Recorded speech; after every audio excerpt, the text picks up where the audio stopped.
वह तारीख थी 25 अगस्त 2017 की।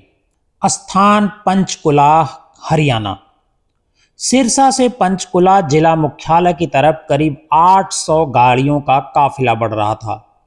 इन्हीं में से किसी कार में डेरा सच्चा सौदा प्रमुख गुरमीत राम रहीम बैठा था।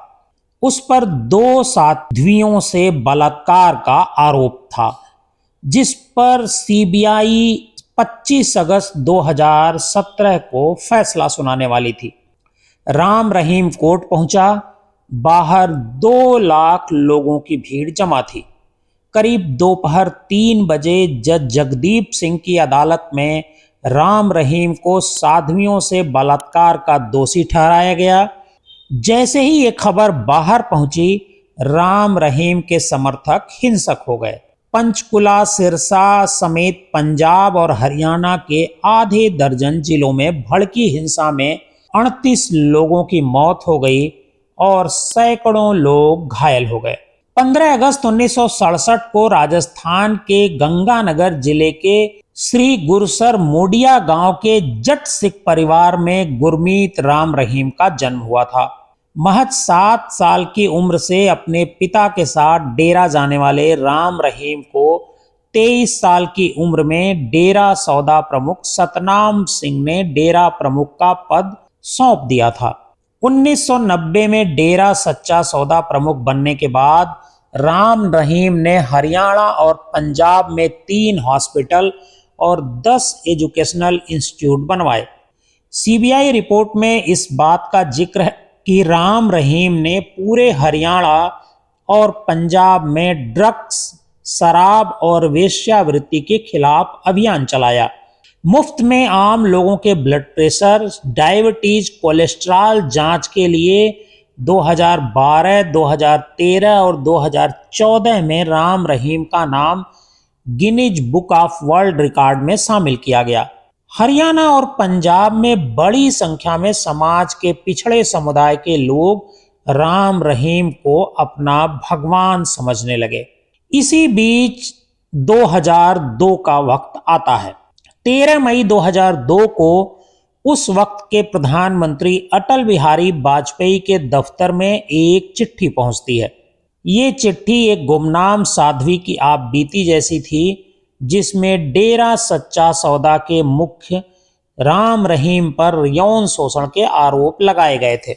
प्रधानमंत्री दफ्तर में राम रहीम कांड के खुलासे करने वाली उस गुमनाम चिट्ठी के कुछ हिस्सों को आज मैं आपको सुनाता हूं।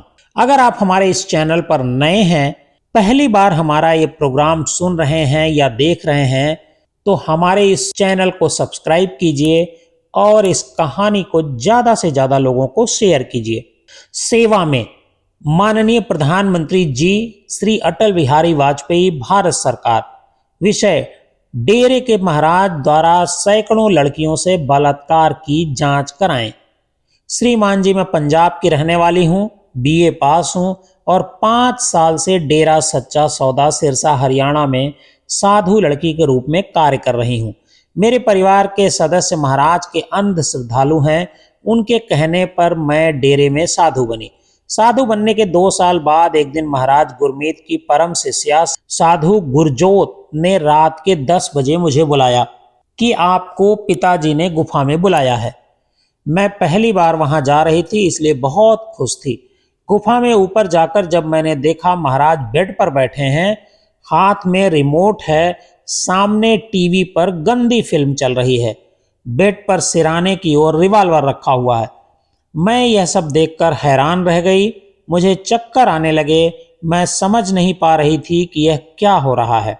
महाराज ऐसे होंगे? महाराज ने टीवी बंद किया। वह मुझे साथ बैठाकर पानी पिलाया और कहा कि मैंने तुम्हें अपनी खास प्यारी समझकर बुलाया है। मेरा यह पहला दिन था। महाराज ने मुझे बाहों में लेते हुए कहा कि हम तुझे दिल से चाहते हैं, तुम्हारे साथ प्यार करना चाहते हैं, क्योंकि तुमने साधु बनते वक्त कहा था कि तन मन धन सब सतगुरु को अर्पण है।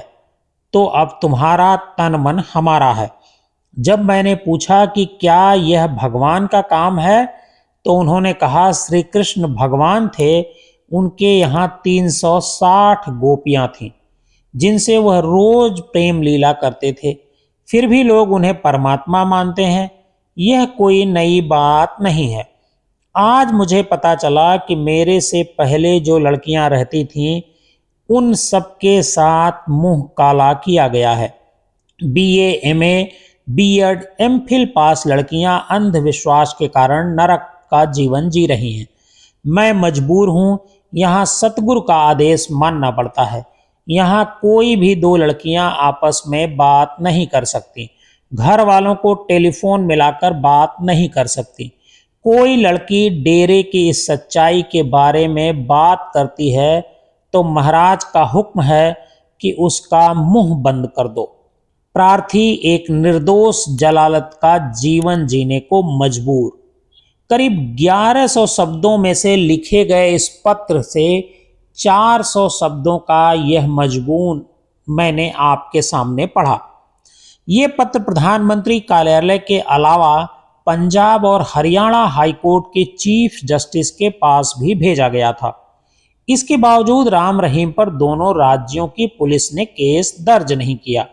सीबीआई ने अपनी रिपोर्ट में इस बात का जिक्र किया है कि जिस वक्त यह गुमनाम चिट्ठी बाहर आई उस समय रणजीत सिंह डेरे में मैनेजर था। रणजीत सिंह की बहन डेरे में साध्वी थी। डेरा प्रमुख राम रहीम को शक था कि रणजीत ने ही अपनी बहन से यह चिट्ठी लिखवाई है। 10 जुलाई 2002 को रणजीत सिंह की गोली मारकर हत्या कर दी गई। अभी रणजीत सिंह की हत्या की गुत्थी सुलझी भी नहीं थी कि 19 अक्टूबर की रात अखबार में चिट्ठी छापने वाले पत्रकार रामचंद्र छत्रपति पर जानलेवा हमला हुआ। सिरसा में उनके घर के आगे ही कुछ लोगों ने रामचंद्र पर ताबड़तोड़ गोलियां चलाईं, जिसमें वो गंभीर रूप से घायल हो गए। करीब 1 महीने तक दिल्ली के अस्पताल में इलाज के दौरान 21 नवंबर को उनकी मौत हो गई। दोनों हत्याओं के करीब 1 साल बाद 10 नवंबर 2003 को पंजाब और हरियाणा हाईकोर्ट ने इस मामले में सीबीआई जांच का आदेश दिया। 25 अगस्त 2017 को पंचकुला के सीबीआई कोर्ट में फैसला सुनाया जाना था। यहां सुरक्षा के लिए सीआरपीएफ की 97 कंपनियों के साथ बहुत सारी फोर्स तैनात थी। हरियाणा पुलिस की 10 अन्य कंपनियां भी थीं। पंचकुला और सिरसा में कर्फ्यू लगाया गया, जबकि हरियाणा और पंजाब के आधे दर्जन जिलों में हिंसा रोकने के लिए धारा 144 लगाई गई। इसके बावजूद हरियाणा, पंजाब और राजस्थान से राम रहीम के भक्त पंचकुला पहुंच रहे थे। 25 अगस्त की दोपहर 3 बजे जैसे ही फैसले की खबर कोर्ट के बाहर अनुयायियों तक पहुंची, भीड़ हिंसक हो उठी। देखते ही देखते हरियाणा, पंजाब और दिल्ली के कई इलाकों में राम रहीम के भक्त सड़क पर उतर आए। पंजाब में डेरा समर्थकों ने मलौत और बलुआना डागरू रेलवे स्टेशन पर आगजनी की। दिल्ली के आनंद विहार में खड़ी एक्सप्रेस के खाली पड़े 2 कोच में आग लगा दी गई। सिरसा में एनडीटीवी और इंडिया टुडे के पत्रकारों पर जानलेवा हमला किया गया। मीडिया वैन में आग लगाने की कोशिश हुई। प्रदर्शन के दौरान सबसे ज्यादा हिंसक घटनाएं फैसला सुनाए जाने वाली जगह पंचकुला और डेरा मुख्यालय सिरसा में हुई। इस हिंसा में 38 लोगों की जान गई, जिसमें 32 पंचकुला में और 6 की मौत सिरसा में हुई।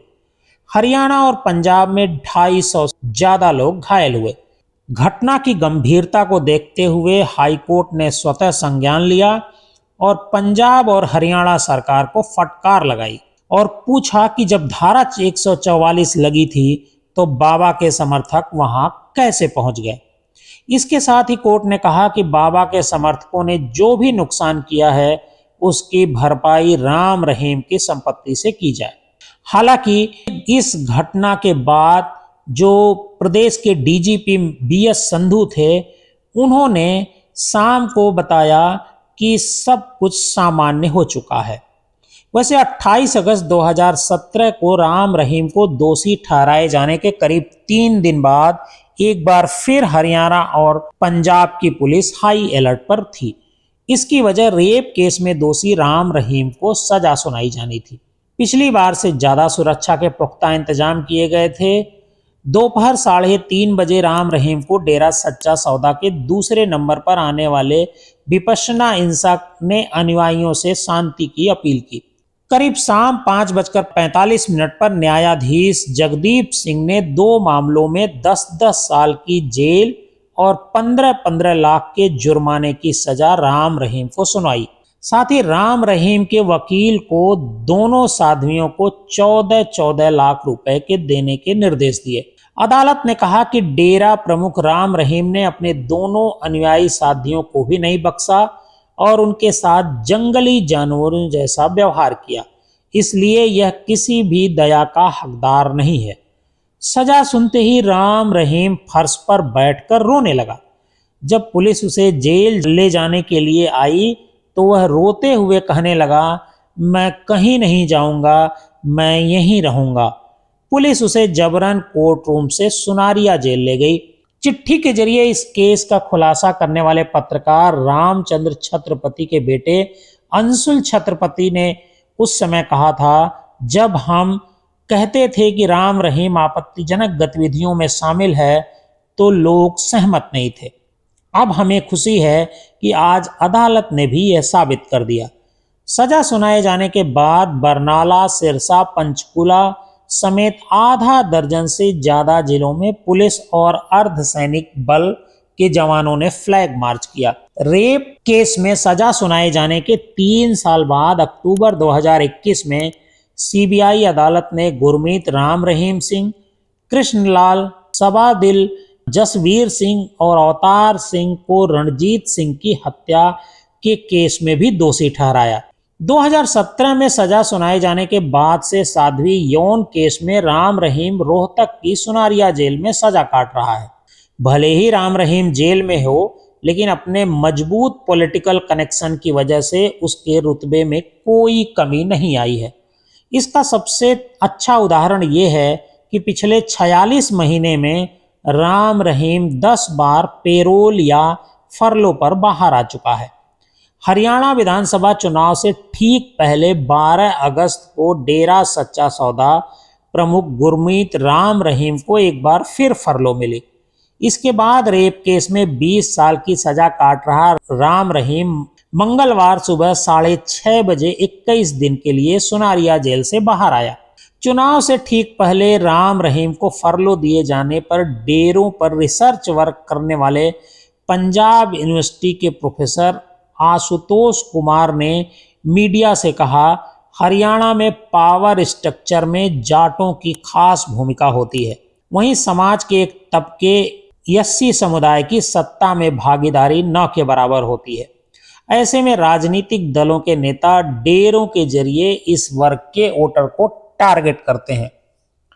एक रिपोर्ट के मुताबिक राम रहीम का हरियाणा के 9 जिलों की करीब 30 से अधिक सीटों पर दखल है। राज्य में 50 लाख से ज्यादा उसके फॉलोअर हैं। ऐसे में संभव है कि चुनाव से पहले फरलो मिलने की वजह से उसके फॉलोअर्स बीजेपी का समर्थन किए हों। वैसे राम रहीम चुनाव के दौरान जब बाहर आया, उसने बीजेपी के लिए वोट डालने की अपील की, लेकिन राम रहीम 2 साध्वियों के साथ यौन शोषण और पत्रकार की हत्या के मामले में सुनारिया जेल में सजा काट रहा है। आपको हमारी ये कहानी कैसी लगी, हमें कमेंट बॉक्स में एक बार फिर बताइएगा।